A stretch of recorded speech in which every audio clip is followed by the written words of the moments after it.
Welcome back, everyone. We got a little bit of a different video coming at you today. I am getting roasted with questions. I have a bunch of questions coming my way from Wilmer Gonzalez here. He is with Keller Williams here in North Scottsdale, where we're shooting today at this amazing studio. But he is going to be sending me questions that he asked his sphere of influence of a lot of first-time home buyers, common questions that that get brought up when it comes to the lending world. So happy to have you here and asking me these questions. Appreciate it. Yeah, of course. So we're going to dive right in, rapid fire, probably get 10, 12 questions in 5-6 minutes. You can move on with your day. And for those of you where this is the first time you've been to my channel, my name is Kadyn Nannini. I'm a loan officer here in Phoenix, Arizona, aka the Millennial loan officer on my other social platforms. It'd be awesome if you can go check me out over there. But we are going to get right into this, start the roast of lending questions. All right, so most of the questions that we have here today are going to relate more to first-time home buyers. So we'll just kind of get into it. So first question is, what is mortgage insurance? Oddly enough, doesn't actually benefit you. The main purpose of mortgage insurance was not to benefit you. It's to benefit the lender. When you put less than 20% down, protects them and the loan and the money they're lending to you for the purchase of the home. So if you were to default or anything, mortgage insurance helps the lender. Benefit to mortgage insurance, though, is you're able to put less money down to purchase a bigger asset and almost leverage the monthly payment that mortgage insurance provides. So saying that you could put potentially 5% down instead of 20 and take on $100 a month payment is the benefit of mortgage insurance. Can it be removed if you have an FHA loan? Yeah, so obviously it can be removed on a conventional loan, but for an FHA loan, it depends on your down payment and the length of terms when it comes to the FHA loan, 15 or 30-year loan. Most of the time, no. Most of the time when people are doing an FHA loan, it's 3.5% down the minimum. When you do that, it's life of the loan. But if you're able to put 10% down, it does remove itself after 11 years, but you could always refinance before then if you're able to qualify and go conventional and drop off the mortgage insurance. How impactful can an interest rate be on a loan? It can be pretty impactful, actually. I'm this morning working with 2 borrowers, and we're trying to figure out the right interest rate for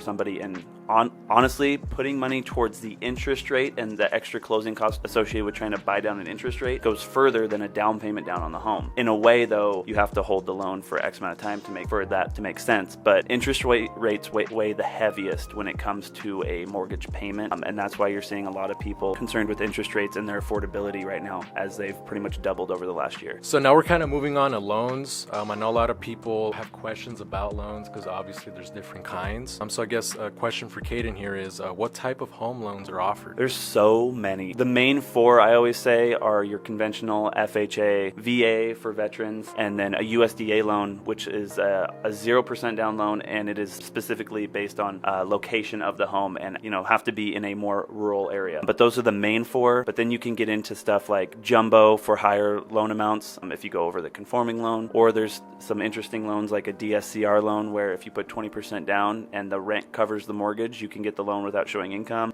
There's also bank statement loans, so if you haven't done your taxes, we can go off of bank statements and come up with a qualifying income there. So moral of the story, situational for everybody. So if you ever have any questions, you can reach out to me or Kadyn, and we can go ahead and help you out with that. And there's so many options. There's so many more options than you might think. All right, next question. How much of a down payment will I need to buy a house? Again, it depends. Depending on those main 4, like I talked about, you can go as low as 0% with VA and USDA. Obviously, you still have to qualify and all the guidelines associated there. But when it comes to conventional, you can go as low as 3%, and then FHA is 3.5%. What is the best way to utilize my down payment money and maximize my buying power? I would say if we're talking about first-time home buyers, because I think that's what we're doing here, yeah, I would say put the minimum amount down, because you don't want to overextend yourself when it comes to a home and not be able to access the money if you need it. So I always tell first-time home buyers, try and put the minimum amount down, and then for maximizing their qualifying or the pre-approval amount or whatever, or how much they could qualify for, then we can look at putting money towards interest rate or writing an offer where you're potentially getting credits or concessions from the seller to help with that interest rate. Outside of that, those are the 2 main things that you can control when it comes to qualifying.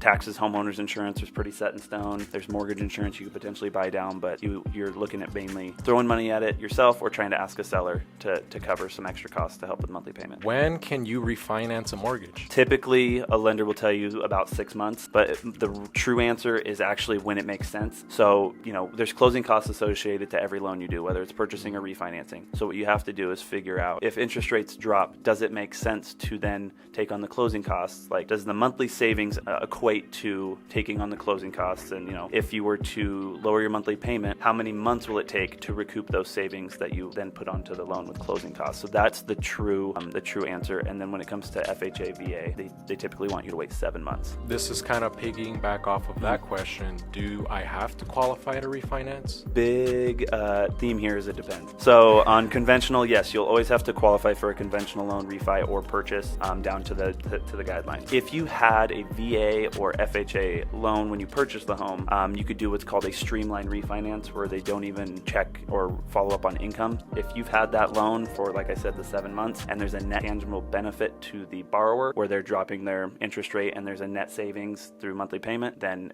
it's a pretty straightforward refi where you don't have to show income qualifying. Cool. Just credit scores. Sorry to throw that in there late, but yeah. Just credit scores. I don't know off the top of my head. I believe depends per lender. For like FHA, it's either 620 or 640, but it just depends. How many FHA loans can one person have? Yeah, so at one time, one FHA loan, and it has to be your primary residence. But what people do in the investing space, or people who want to buy multiple properties, what they do is they'll buy a property with an FHA loan. Sometimes multifamily is kind of the hot topic. You'll buy a multifamily home with an FHA loan, and then when it comes time that you can refinance to a conventional loan, you do that to potentially drop off mortgage insurance, stuff like that. But once you've refied your FHA loan to conventional, you get your FHA loan back. You have one FHA loan to use at all times. You just can't use two at once. How are mortgage rates determined from house to house? And is there any way to fluctuate, I guess they mean adjust, the rates specifically down? From house to house, not so much. There are small metrics when it comes to interest rates, like from the guidelines from the government. At certain loan amounts, you get a discount towards a certain rate, typically over 250. I think it's 350 and 450. I don't always look at these numbers, but at a certain point, these numbers, what might be your qualifying interest rate? And then in some high cost areas, like the 3 major counties in Washington specifically, there's a higher loan limit. When you tap into that, there's a little bit of an extra cost when it comes to interest rates, but it's nothing you'll ever truly see. You'll never be like, oh, I should buy this house versus, I should buy this house across the street because of X, Y, and Z for interest rates. That won't be the case. It'll be more specific to higher cost areas, neighborhoods, counties, stuff like that. Now, aside from house to house, like just specifically like at one house, right? Let's say someone purchased a house. Aside from just refinancing, is there any other way to change the rate, or is that really just the only way to do it? Yes.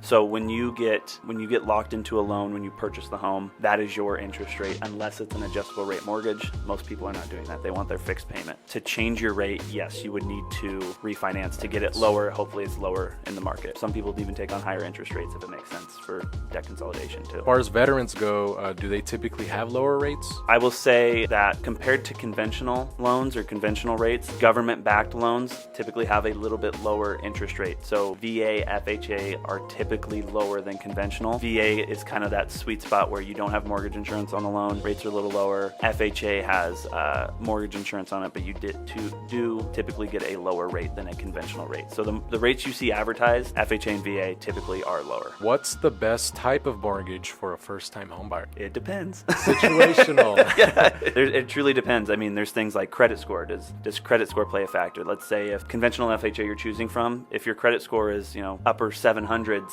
it might make sense to go conventional because then it's a lower down payment. But if your credit score is maybe in the 600s, it might make more sense to go FHA because your mortgage insurance on a conventional loan would be higher with that credit score. So very situational. That is a conversation to always have with the loan officer. And there's plenty of options out there, so there will always be a right fit. But to say there's a right loan or a perfect loan, that's tough. So that's pretty much it, guys. So again, just wanted to reiterate that a lot of the information that you heard today is going to pertain most to first-time home buyers, even a little bit of the veterans, right? So again, if you guys have any questions, you can reach out to me. You can reach out to Kadyn. And I'll drop Wilmer's information down below. You can definitely reach out to Wilmer. Right. And that's pretty much it, guys. Appreciate you for watching. But thanks for tuning in. It was amazing to have you here again. Hopefully we brought some more value to you, and looking forward to seeing you on the next video. Please make sure to hit that subscribe and like button. I always forget to say that, so do it.